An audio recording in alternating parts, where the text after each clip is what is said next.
Good morning. I am once again coming live from my little carport out here. And I just love it out here when it's so cool and nice and shaded. So I left you off yesterday, and I had said that I was going to talk about when I had gotten back to my room after my surgery. And I'm going to, but I got a couple of things I want to say first. And one is I want to give a shout out to my oldest daughter, Nettie, and her husband, Michael. Today is their 5th-year wedding anniversary. So I just want to give a shout out to Nettie and Michael. Happy anniversary. Today is my first full day for visitors. And I have 2 visitors coming today, and I am super stoked.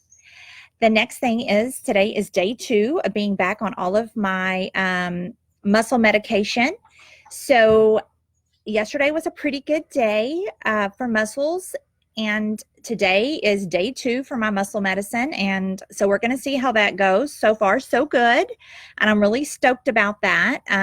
So I'm back on my, I like to say I have a cocktail of medication that they use, and so I am taking that medication. Also, our anniversary is on Saturday. Yes, Saturday the 17th. And Brian and I will be married 28 years. I know that's hard to believe because, you know, being only 30 that I am, it's hard to believe that I've been married 28 years.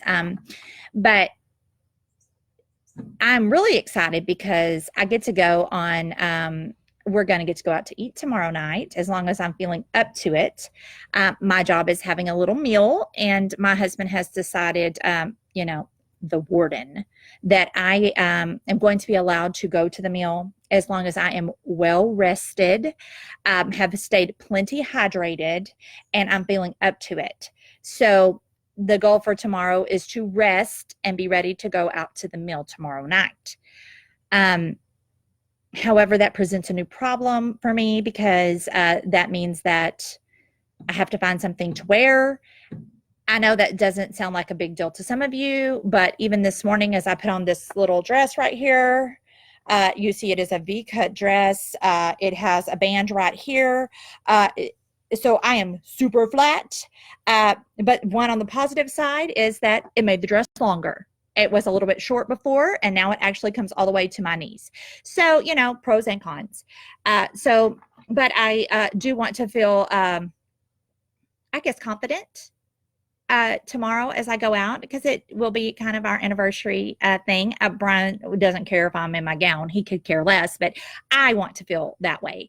And I'd also like to feel nice when I'm going out to see people that I haven't seen since pre-surgery. So we'll see what I end up in. With all of those things said, I want to also report that last night, our bedroom was much cooler. Come to find out, that little air conditioner was frozen up, and we got to remove all of the wind farm fans from the room last night, and we just slept with the usual ceiling fan and one below fan on. And I went to bed about 7 o'clock, which, you know, hey, that's kind of normal for me nowadays.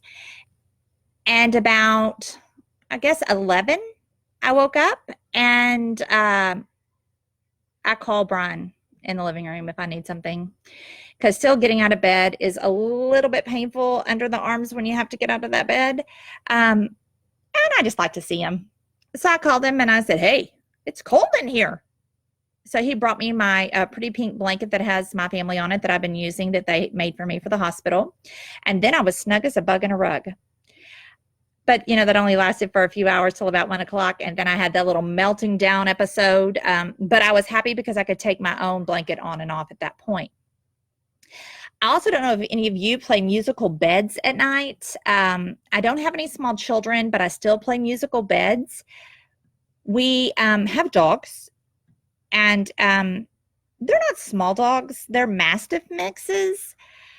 And my dog, she is, I guess she's Catahoula Mastiff mix, and she has a little greyhound in her.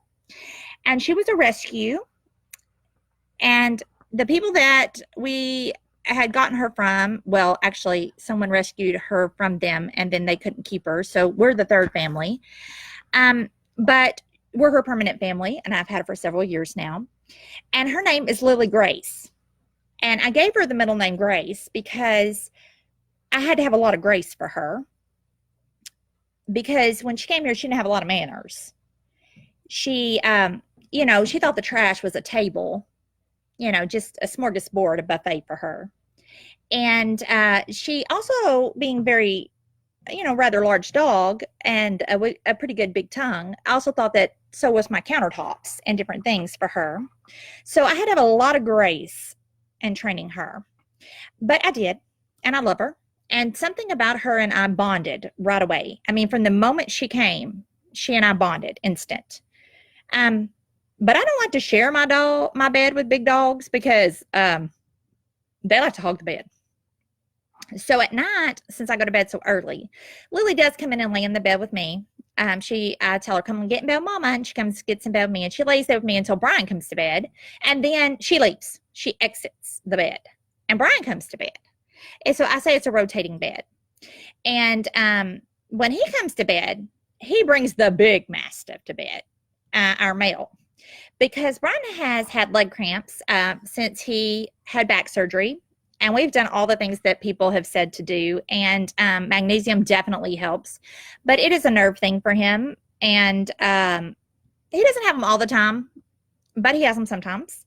But honestly, the heat up of that dog on his legs helps his leg cramps.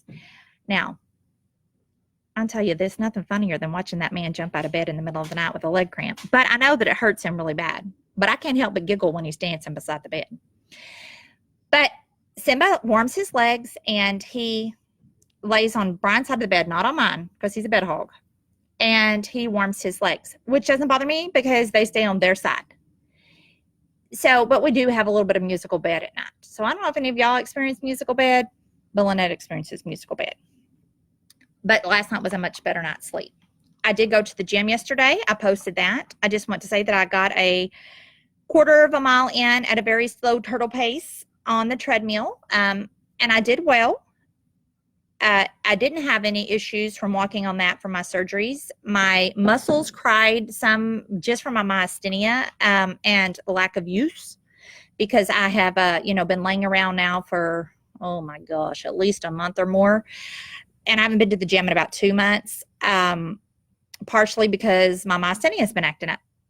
And so the stress of the surgery, the physical stress, the mental stress really kicked my myasthenia up. So that has been an issue. So yesterday was the first day back at the gym. I walked a quarter of a mile on the treadmill, turtle's pace, and I don't know if anybody knows what I'm talking about, but by the time I finish, my muscles kind of go. That's kind of a common thing. That means I'm done. So then I sat and I rested, and then I did do my arm exercises, and I was able to do all the arm exercises to their full range of motion except for the final one. The final arm exercise I was able to do, but in order to be what they consider like to your full potential, you're supposed to be able to bring your arms above your head all the way until they meet like this. Now I can do it like, yeah, right here, that's good. But like to fully extend them above my head and bring them here, I can't do that yet. I'm about, shoulder width apart above my head. But, I keep telling myself, I have to tell y'all this because like I have to keep telling myself this. Like, let's see. So Monday was 15 days. So Tuesday, 16, 17. So I'm 18 days out. So that is amazing just to be able to do what I've done 18 days out. So I am very pleased with my progress. So that was very good. Oh, I hear a truck. And so I was very pleased with that. And I will continue to be doing my arm exercises slowly, very, very, very slowly, increasing some time on the treadmill. We're talking flat, no incline. And just trying to build a little bit of stamina. So, but so far, so good. So far, so good. I'm very pleased. With those things said, I want to just talk a little bit about post-surgery.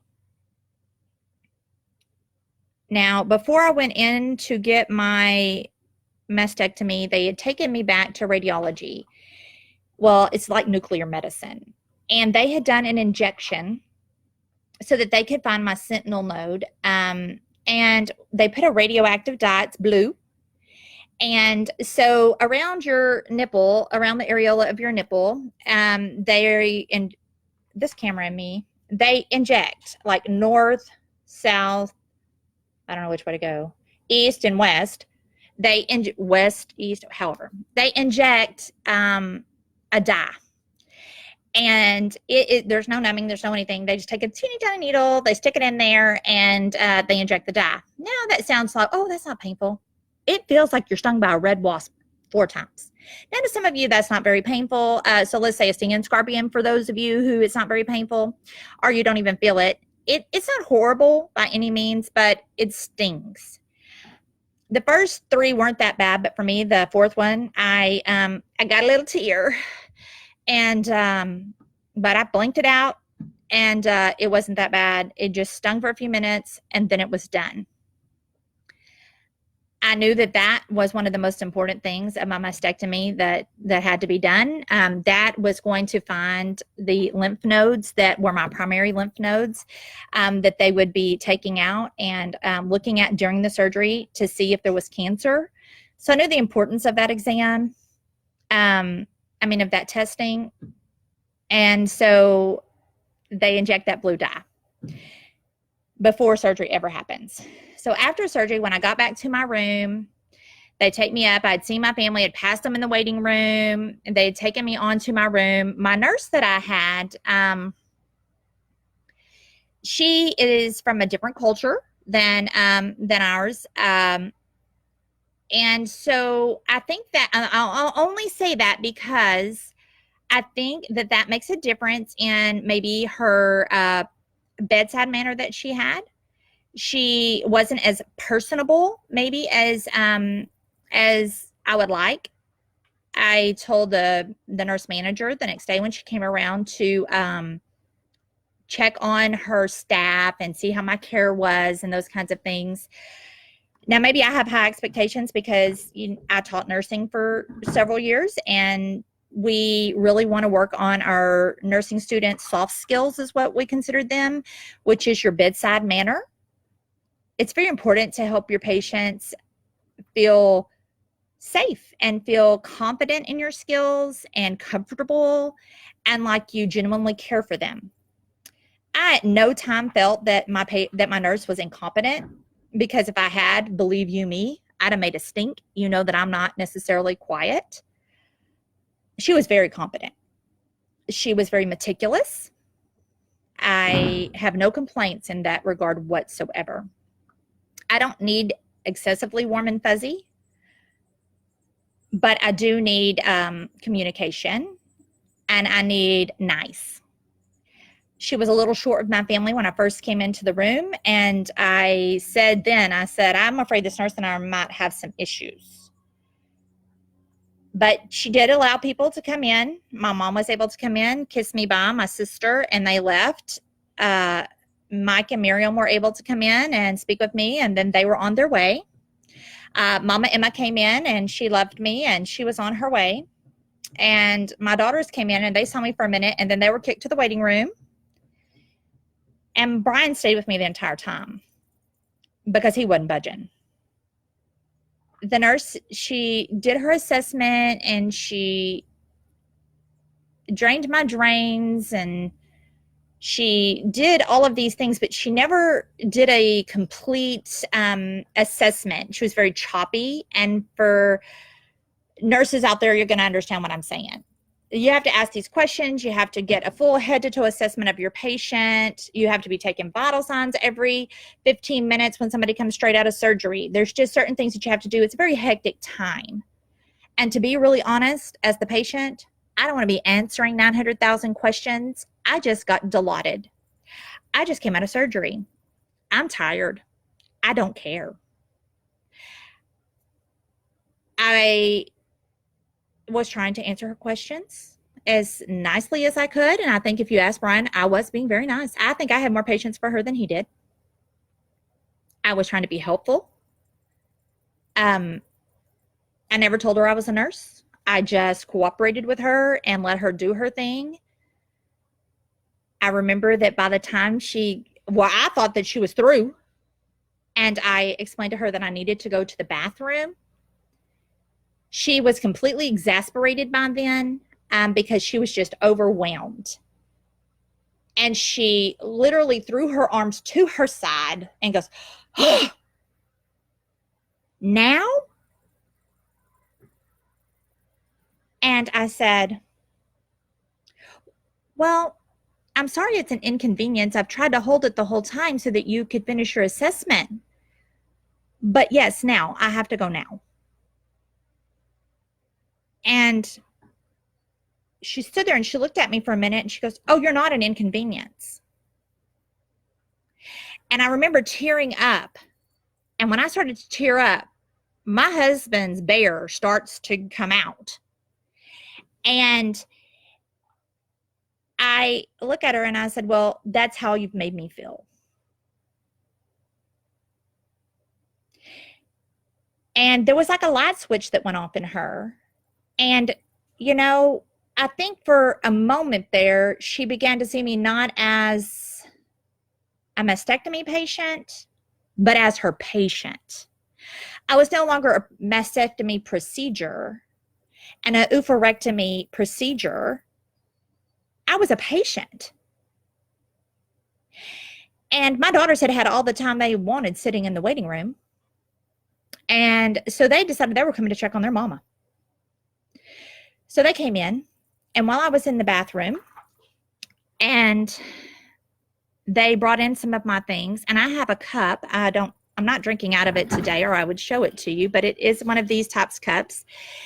And Erica McKinley gave me a sticker, and it says Nurse Life, and I have it stuck on the side of my cup. And that's the cup that I'd had because I wanted to be able to keep ice while I was at the hospital in my cup. And my daughters brought it in and just set it on my table. And we didn't say anything about it.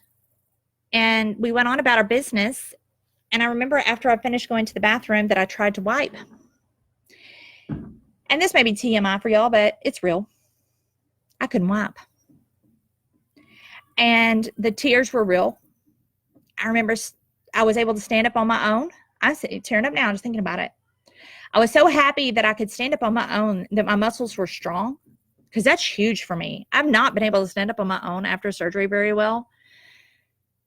And there was no one in the bathroom really. I had the IV there. Brian was closed. The door was cracked. And I remember standing up and saying, honey, I can't wipe my behind. And the nurse said, oh, I can help you. And she goes over to get gloves and everything. And in that moment, I felt so helpless. And I felt so vulnerable. But I'm a lucky lady. A very lucky lady. Because, you know, when I took my vows, we were young. I was 18 and Brian was 19.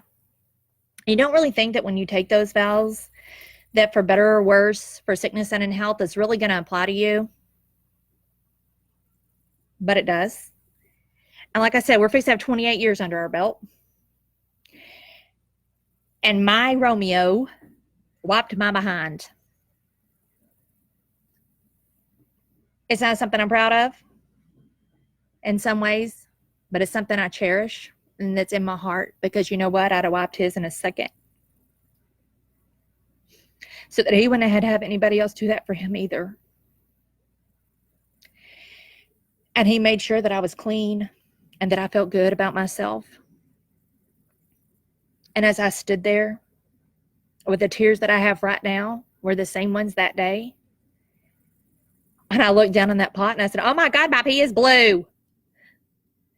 Because, you know, I'm still not, you know, I'm not a nurse right now. I'm a patient. And he says, very gently, he says, baby, that's the dye. And I'm like, oh yeah, that's the dye. And he says, are you okay? And I'm like, I'm okay. I'm like, I have to wash my hands. He's like, yes. But I had this IV in my hand and, you know, I'm just not percolating. And he helps me so gently. And my nurse is just standing there watching all this. She's taking it all in because that's where I want her. Because at this point, I work really hard to not ever be offended because I feel like offense is a tool of Satan. I feel like Satan works in offense. And if I let offense get into my heart, then I've let Satan take a root that I don't want. So even in those moments, these things, I'm trying to have heart for her.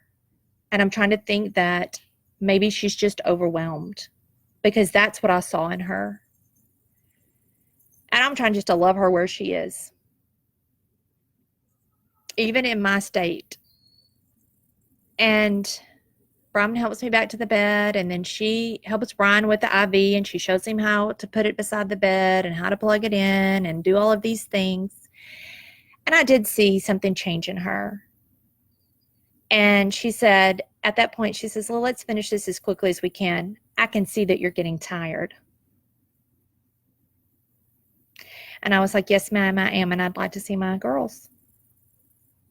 And you know, something that had been taking like quite forever, she finished in like 5 minutes. And then she comes over to my bedside and she said some very kind things. I can't even remember what she said because it's not what she said at that point. It was how she made me feel. And, you know, there's always been this great debate about, and I've had this great same debate at work when we've been talking about different things. And now I have been the patient. I still stand by what I've always said. It's not necessarily the words that people use. It's how they make you feel with those words. Now, they're going to remember the exact words that you say. Should you make them feel offended? Should you make them feel bad? They're going to remember those words word for word. Guaranteed. They're going to remember your words if you make them feel good. And they're not on Dilaudid. But it's more about the feeling that they get. And for me, that was the case. So she then noticed my cup sitting on the overbed table. And she says, "You're a nurse?" And I said, "Yes, ma'am, I'm a nurse." And she said, "Well, you didn't say you were a nurse." And I said, "Doesn't matter. What I do doesn't matter." Because to me, I'm a patient right now. That's what I'm thinking. And we should all be treated the same. My knowledge, my education, my background, those things shouldn't matter, right? We should still love each other just the same. I'm loving her just the same. I didn't look to see if she was an LVN, an RN, a BSN, an MSN, a PhD. None of that mattered. All I cared was that she was taking good care of me and that she was making me feel like I wasn't a burden to her. So that's what I cared. And she said, "You know, you're so young." And I said, "You know, cancer doesn't care. Cancer doesn't care." And I thought about all of those things in that little bitty moment of time, and then she was gone from my room. And pretty much I didn't see her again because she kind of, I think, avoided my room. I did find out about medications, and that was a huge hoopla for me. She came back in only one time, I think, towards the end of her shift, and she let me know about medications that had been prescribed for me, one of which was a muscle relaxant IV, which I can't have because of myasthenia. I think it's just the standing orders. The other was an IV acetaminophen that they use, which I absolutely could have. I could have IV Dilaudid, only up for so many hours, and they wanted to give me a Tylenol 3, which was fine. And then there was really nothing else, I mean, so to speak. And I'd ask about our regular routine myasthenia medications because that was a concern for me. Well, since I had a double surgery, somehow the OBGYN doctor got put on my record as the primary doctor versus my mastectomy doctor. So this is a teaching hospital, which means that they have residents at various stages in their medical training. And that is important because they pretty much follow protocol. So I told the nurse when she came in, my first lovely nurse, I said, well, you can just go ahead and let them know I'm not taking those muscle relaxants. Not only am I not taking them, I want them taken off of my chart because I don't want to accidentally get a scheduled muscle relaxant IV when I'm asleep because that will be very detrimental to my health. Well, that completely overwhelmed her. She also went on to tell me that I was on a clear liquid diet.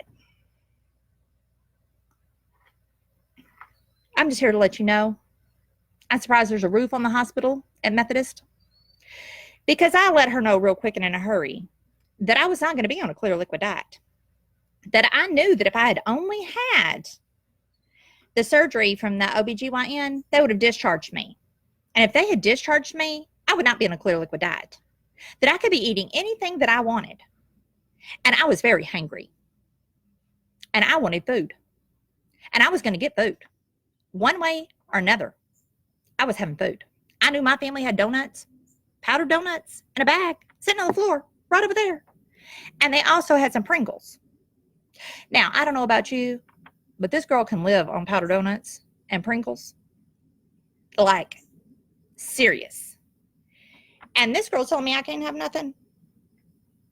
Now I want to know what her credentials are. Is she the boss of me? I think not. The patient, me.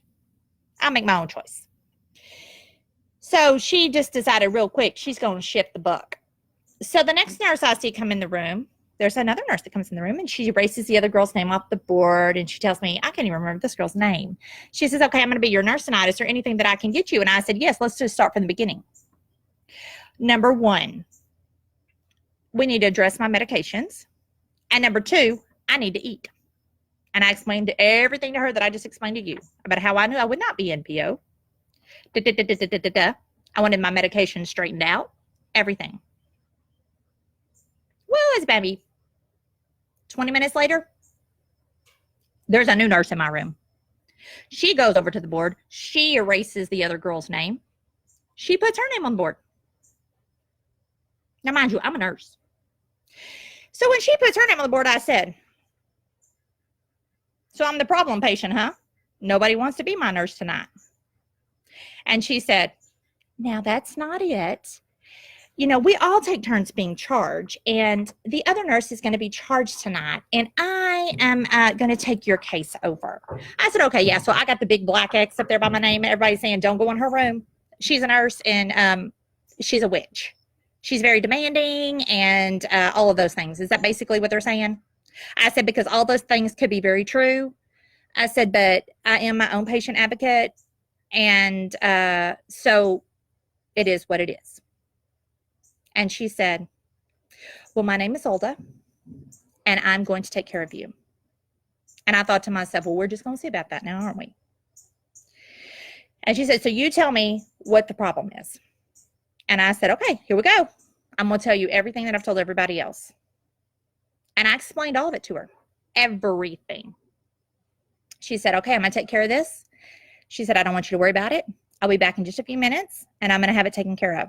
And she said, now, about the NPO stuff, you're absolutely correct. She said, if you had only had that, you would be eating. She said, and I know from all the many mastectomy patients that I've taken care of that Dr. Birdwell doesn't leave you NPO. She said, so, I'm sorry.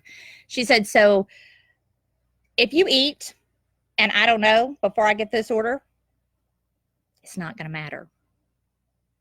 I said, my point exactly, because I have already drank all the broth that they brought me. And I don't eat Jell-O. And they're not bringing me any soda because they said that there's a soda-free zone here. This is only juice in this facility. And this girl needs a donut and a Pringle. And she's like, what I don't know doesn't hurt me. I'm like, awesome. So as soon as she walked out that room, I told Nettie, I said, bust out them donuts, girl. So she gave her mama some powdered donuts and some Pringles. And Emma said, let's go get mama some food. So those three girls let out of there and got me some barbecue. And I said, let's see what really happens here. So it was about 30 minutes, and this nurse returned. And she said, all right, Lynette, this is what it is. I've had you changed from OBGYN service to surgical services overnight. I was like, awesome. She said, and they have discontinued the muscle relaxant from your chart. It's not even on there anymore. I said, thank you. That's what I asked for. She said, yes, ma'am. She said, and they have continued the Dilaudid for you overnight if you need it for pain, since you can't have the muscle relaxant. I said, perfect. She said, and we're going to get your myasthenia medication going. Awesome. I am so happy. She said, and they ordered you a regular diet. Great. A nurse who actually is listening to the patient. And there was no medical reasons that I couldn't have all of those things. She said, and I'm going to go ahead and do everything that we need to get done. That way you can rest. I want to say, because you don't want to come back in my room. But that wasn't true. Because not only did she do that, she did everything that we needed to do. She sat and she talked to Brian and I. She was very personable. She cared. And she would come in and out of the room with the aide when the aide would come in and out to do her checks, so not to bother us so we could get some sleep. By morning, I'd found out not only was she a nurse, she was a nurse practitioner. But she liked to work at the hospital because she didn't have to have her own practice and she got better hours. And she took excellent care of me. It is about not always being so focused on yourself and being so task-oriented that you forget to look at people. And you forget to look at the bigger picture sometimes. I think that we do that in our own lives in so many different ways. I found it to be so true in my own, especially for young parents. Pardon me. You know, Brian and I, we have our own 3 daughters, and there for 7 years, we were, cottage parents out at the Presbyterian Children's Home. And we had a girls' house that we were cottage parents for. And our usual number running out there, after we kind of attrition down, because we started with more children, but we finally attrition down and we ran with 7 cottage girls and our own 3. So we ran with 10 girls and ourselves. So there were 12 of us in that home, but 10 girls. And we found during that time, everybody has to do their own thing. I'm never saying that what I do is right, because what I do was right or wrong for us, because we made some bad choices sometimes. It's just what we did. We learned from them. But what we did for us was, because our kids were 1 of 10 all the time individually, we made the decision to homeschool. Because trying to carve out that time for our kids to not always be so busy and task-oriented was difficult. Because when you have that many kids, you have to be regimented. But we are still very relational. We have relationships with many of those girls still today. Most of those girls still today. I love them. We reach out to them. They reach out to us. It's an amazing relationship. We had some come in for Emma's wedding. I have one who texts me quite frequently.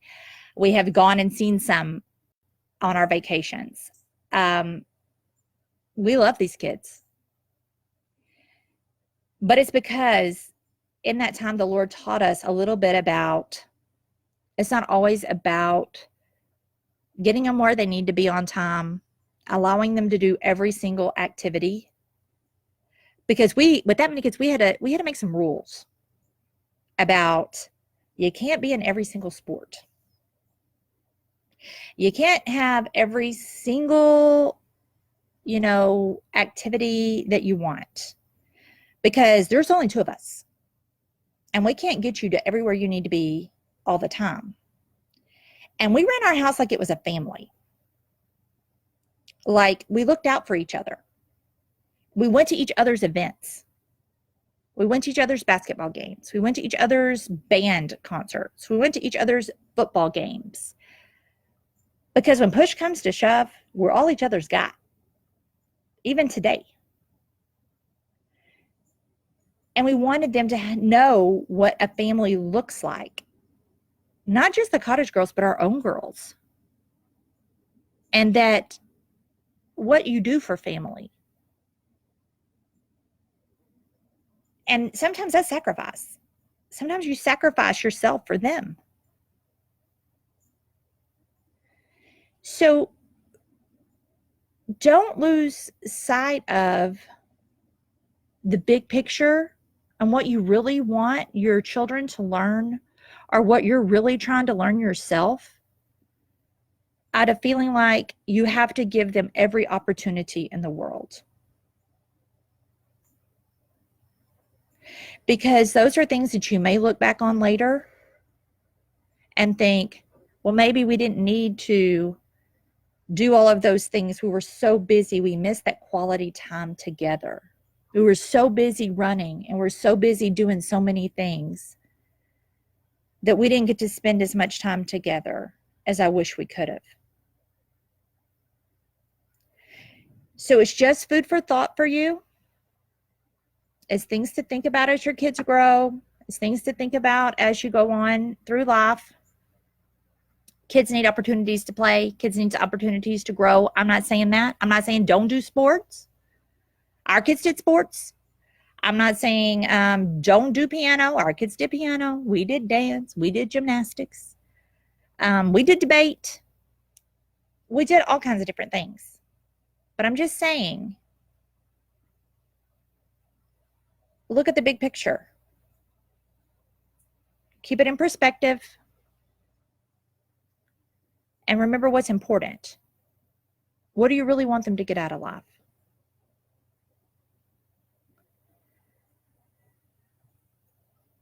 Because what I wanted my kids to get was the love of Christ. I wanted them to get faith. I wanted them to get family. The importance of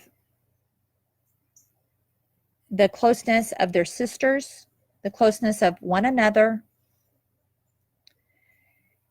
the importance of their relationship with Christ first always. And if we have those things straight, everything else is going to fall into place. And to not live so hurriedly. And I talk to my kids about that all the time. Don't live so hurriedly. And that's one thing that this cancer has really reinforced in my life, is not to live so hurriedly. And to say things that need to be said. Say things that need to be said. And that's what I'm going to leave you today, is saying things that need to be said. Because tomorrow I'm going to talk to you about just that. I did some things before my surgery in the form of just saying some things that need to be said. I'm going to go into that more tomorrow, that I think has also helped me in my recovery. So I'm going to talk about that tomorrow, saying things that need to be said. All right. I'll pick up with you tomorrow. Have an amazing day.